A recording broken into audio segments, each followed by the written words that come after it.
BC's premier did something today very few politicians do. He wrote a letter to the Bank of Canada's governor asking him not to raise interest rates next week when a decision is expected. I think it is critically important to go on the record as the Premier of British Columbia to point out to the Bank of Canada that Statistics Canada is saying that the biggest driver of inflation in our country right now is rising mortgage rates.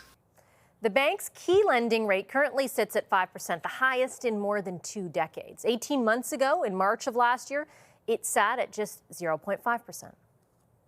And BNN Bloomberg's John Ehrlichman is here. Hey, John. Good to see you. Good to see you, too. How rare is it for a politician, a premier, no less, to ask the Bank of Canada to do something, or in this case, not do something? You know, a popular response might be that this is rare, and yet in the current political environment, we have seen federal leaders on the left and the right calling out central bank policies, so maybe we shouldn't be surprised to see a premier doing so as well. And this kind of tension, Vashi, is something that led to central bank independence in the first place. I'm going to go way back to the so-called Coin affair. Some Canadians might remember it involved the Bank of Canada Governor James Coyne, who ultimately resigned.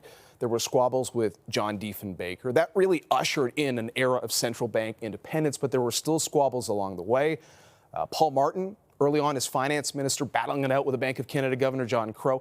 Even in 2017, there were reports that the Trudeau government had tensions with the former Bank of Canada Governor Stephen Poloz. So the real answer here is that when interest rates go up, tensions go up too. And just touching on that, the impetus for the ask is the tension between, Canadians and these successive rate hikes that are having a huge impact. People feel very stretched. There are worries about where the economy goes from here. But these rates went up to fight inflation, which can also create challenges for the economy. Now, some leaders have talked about the idea of greedflation, that businesses cause this. The Bank of Canada says, look, this is a situation where supply has to catch up with demand. And until inflation's under control, rates have to stay higher. Now, if rates came down and the economy actually stayed resilient, that actually might signal a change in this idea of central bank independence. Okay, I'll leave it there. Thanks, John.